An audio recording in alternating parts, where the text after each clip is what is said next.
Hello everyone, Radhe Radhe दोस्तों, जय श्री कृष्णा। कैसे हैं आप सब? आशा करती हूँ कि आप सब अच्छे होंगे और कंटिन्यू स्टडी कर रहे होंगे। पिछली क्लासेस आपने देखी होगी, तो पिछली क्लासेस में क्या करवाया था आपको याद है?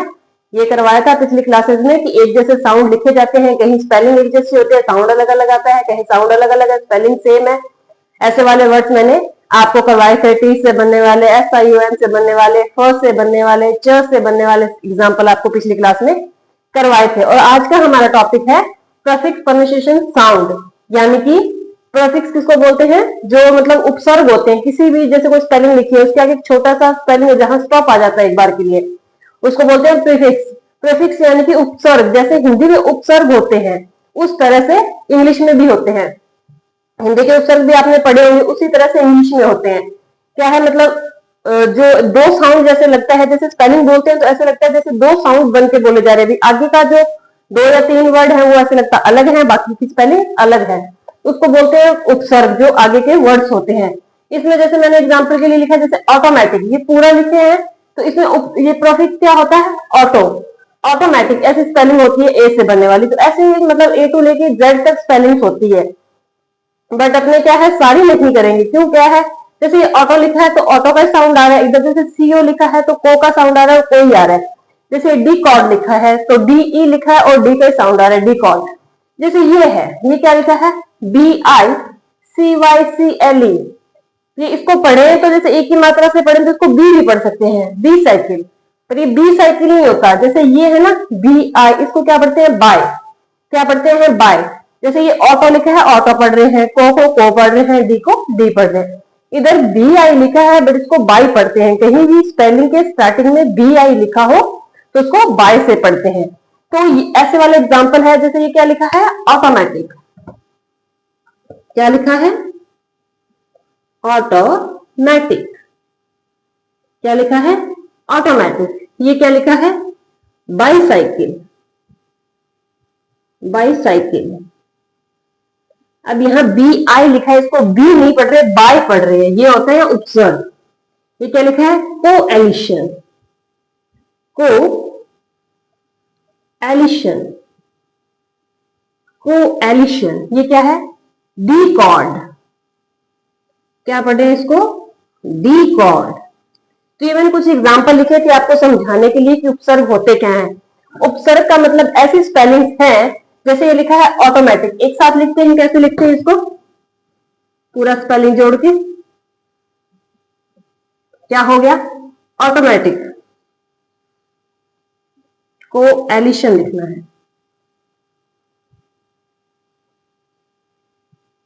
क्या है?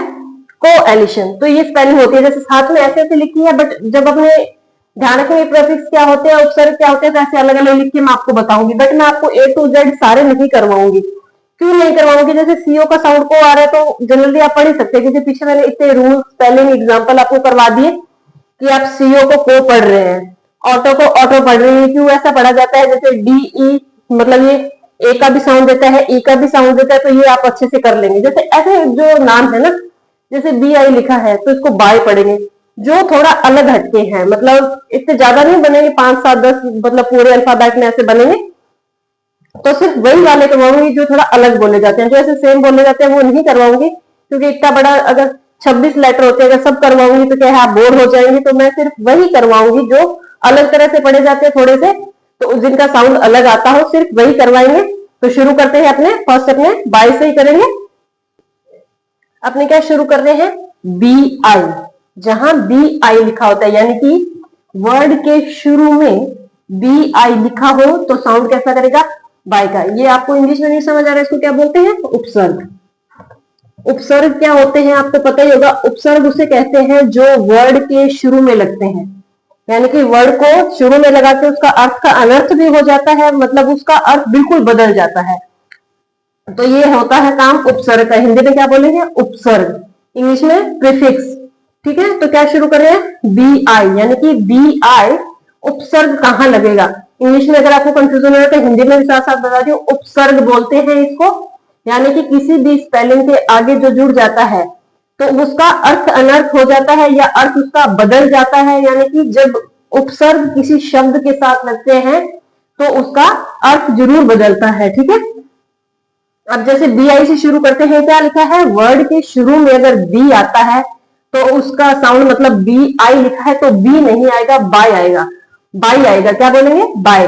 क्या बी आई अगर वर्ड के शुरू में आता है तो साउंड कैसा आएगा, बाय का। क्या लिखा है, जैसे bicycle, B I C Y C L E, पूरी स्पेलिंग इसको लिखेंगे बाय साइकिल, बाईसाइकिल। अगर इसको अलग अलग पढ़ते हो तो कैसे पढ़ोगे, अलग अलग लिख देते हैं कलर से। बाईसाइकिल पढ़ते हैं तो इसको कैसे लिखेंगे, बाय प्लस साइकिल। क्या लिखा, बाईसाइकिल। अब इसको एक साथ पढ़ते हैं, क्या लिखेंगे,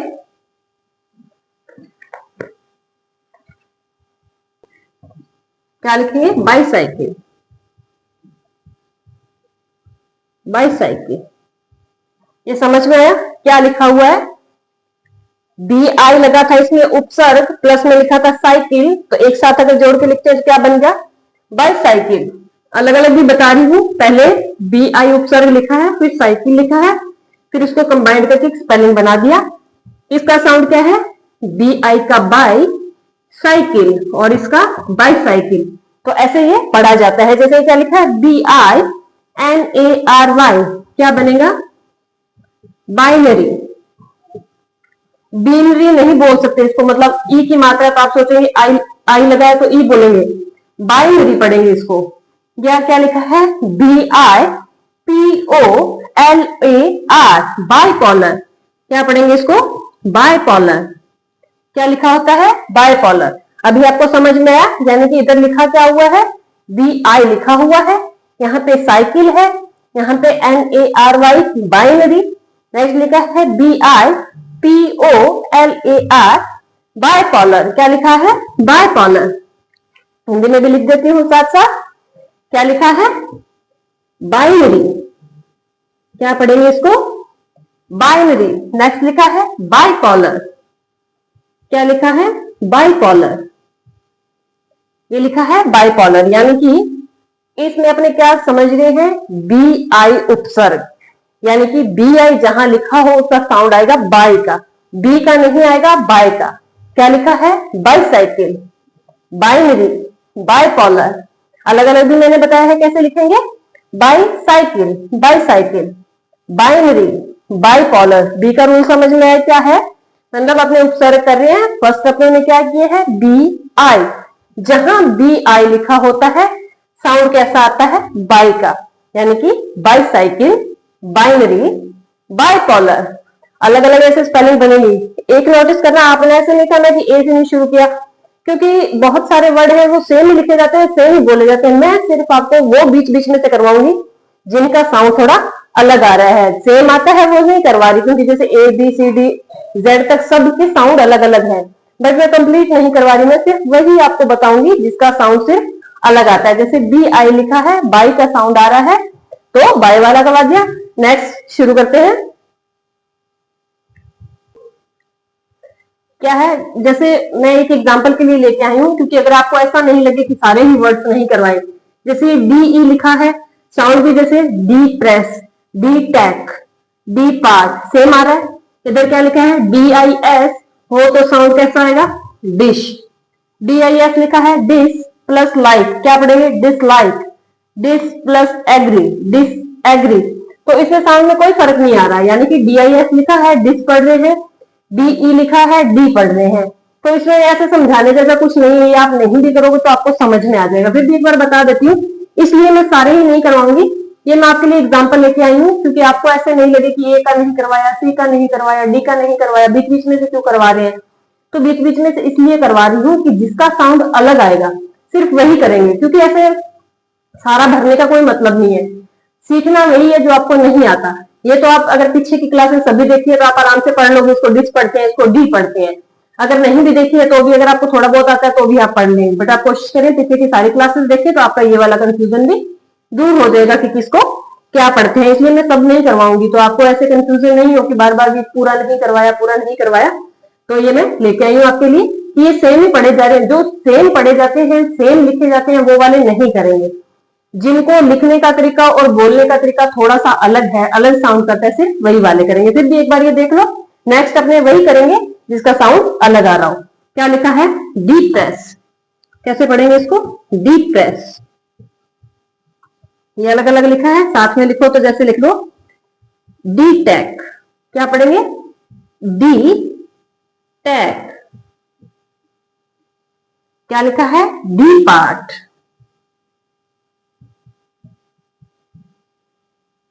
डी पार्ट। क्या लिखा है? D I S, dis, L I K E, dislike. Dislike. क्या लिखा है? डिसलाइक। डिसएग्री। डिसएग्री। क्या लिखा है? D I S A G double R E, disagree. तो ये वो वाले हैं, मतलब ऐसे सी का है, जैसे सीओ लिखा है तो को आ रहा है, टीओएससी लिखा है तो पोस्ट आ रहा है, तो पोस्ट आ रहा है। तो वो क्या है, मतलब सेम ही है। इधर क्या लिखा है? जैसे डिप्रेस, डिटैक, डिपार्ट। नेक्स्ट क्या है? Dislike, disagree. अब इसके आगे वही करेंगे जिनका साउंड थोड़ा अलग आ रहा है। तो आप समझ ही गए होंगे कि इसमें कुछ समझाने जैसी बात नहीं है, जो समझाने लायक है सिर्फ वही करेंगे। नेक्स्ट करते हैं। अभी नेक्स्ट क्या है कि वर्ड जैसे स्पेलिंग शुरू हो रही है, मान लो स्पेलिंग शुरू हो रही है और उसके स्टार्टिंग में क्या लिखा है? E x. क्या है कि स्पेलिंग शुरू हो रही है, उसके स्टार्टिंग में क्या लिखा है? E x. तो साउंड कैसा करेगा? या तो एक्स का करेगा या एक्स का करेगा। क्या करेगा कि साउंड करेगा? या तो एक्स का करेगा या एक्स का करेगा। दो तरह के साउंड करेगा। क्या लिखा है? E X A M I N E. Spelling क्या बन जाएगी इसकी? क्या बन जाएगी? एग्जामिन। क्या पढ़ेंगे इसको? Examine. E X P A N D साथ में करेंगे तो बन जाएगा एक्सपैंड। नेक्स्ट क्या है? क्या बन जाएगा? एक्सपैंड। नेक्स्ट है E X P L A I N, explain. Explain. क्या लिखा? एक्सप्लेन। नेक्स्ट है E X plus P O R T, export. Export. कैसे पढ़ेंगे इसको? जैसे ई एक्स लिखा है तो साउंड क्या कर रहा है? या तो करेगा एक्स का या करेगा एग्स का। अब जैसे ई एक्स लिखा है, यहां एक्स कैसे पढ़ेंगे इसको? एग्स पढ़ेंगे। क्या पढ़ेंगे? एग्जामिन। क्या पढ़ेंगे इसको? एक्सपेंड। यहां एक्स का साउंड आएगा, यहां एग्स का आएगा। Examine, expand, explain, export. तो ये क्या है? जहां स्पेलिंग के स्टार्टिंग में ई एक्स लिखा हो तो दो तरह के साउंड करते हैं, ई एक्स का और एग्स का। कैसे? इसको अलग अलग लिखना चाहो तो आप इसको ऐसे भी लिख सकते हो, जैसे ये लिखा है एग्स, आमीन। क्या लिखा है? एग्स, आमीन। क्या लिखा है इसको? अगर आप अलग अलग पढ़ो तो एग्स, आमीन। अगर एक साथ लिखते हैं, जैसे ये लिखा इधर, हिंदी में लिख देती हूँ साथ साथ में। क्या लिखेंगे? एग्जामिन। अब जैसे इधर क्या लिखा था, थोड़ा सा ये देख के आपको कंफ्यूजन ना हो इसलिए समझा देती हूँ। इधर लिखा आपने एग्स। क्या लिखा है? एग्स लिखा है। उधर अपना लिखा है सीधा एग्जामिन, यानी कि आ नहीं लगा उधर। तो मैंने आपको ये रूल पहले बताया था कि यहां अगर आ है और यहां कोई वर्ड है जिससे मात्रा नहीं है तो क्या हुआ? ये ज यहां लिखा हुआ है और आ की मात्रा ज पे लग गई, तो क्या बन गया? एग्जामिन। समझ गए होंगे, आपको पहले भी बताया था कि इधर कोई स्वर लिखा है और इधर कोई व्यंजन है जिससे कोई मात्रा नहीं लगी, तो जब वर्ड दो वर्ड एक साथ जोड़ते हैं, ऐसा ही हिंदी में उपसर्ग में होता है, आपने देखा होगा। हिंदी में उपसर्ग में भी ऐसे होता है कि यहाँ सिंपल जो उपसर्ग लिखा होता है और आगे जो व्यंजन लिखा होता है या स्वर लिखा होता है उसकी मात्रा जुड़ के आ ई बड़ी ई में ऐसे चेंज हो जाती है, ए आई में चेंज होता है जैसे। तो वही सिस्टम यहाँ है। क्या लिखा है? एग्जामिन। नेक्स्ट लिखा है एक्सपेंड। एक्सपेंड।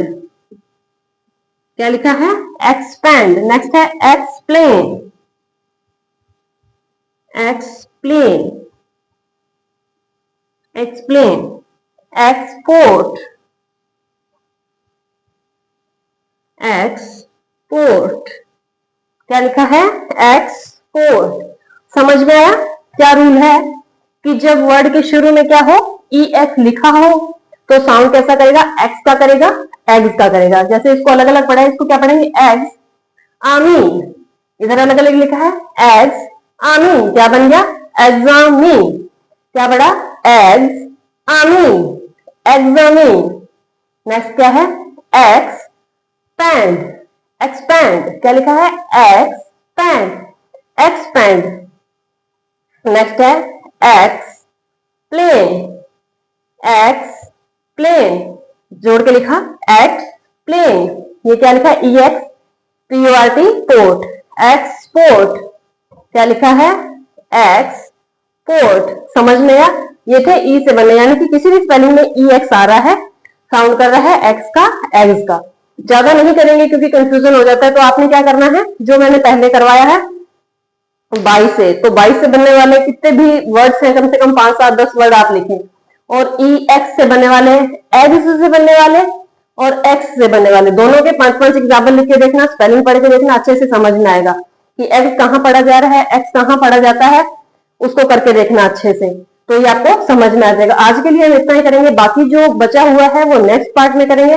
जब तक आप इसकी प्रैक्टिस करें, अगर पीछे की क्लासेस नहीं देखिए तो पीछे की क्लासेस भी देखें और अच्छे से अपने इंग्लिश को इंप्रूव करें। बहुत बेसिक से मैंने शुरू करवाया, आप अच्छे से उसको पढ़ लिख के डे 1 से शुरू करके अच्छे से प्रैक्टिस कर सकते हैं। अगर आपने पीछे की सभी क्लासेस देखी हैं तो आप इस पे फोकस करके इसके एग्जाम्पल बना के देखें, बुक में रीडिंग करें, कहीं से भी आपको वर्ड्स मिले तो आप अगर नोट्स बना रहे हैं तो उसमें ऐड करें। अगर वैसे ही अगर आप नोट्स नहीं बना रहे हैं, सीधा कलर से देख रहे हैं, तो आप करें कम से कम 5-10 वर्ड को आप लिख के देखें या कहीं से पढ़ के देखें, ताकि आपको समझ में आए कि कैसे उपसर्ग वाले शब्द इंग्लिश में बनते हैं। ओके, मिलते हैं नेक्स्ट पार्ट में। Okay, bye, thank you.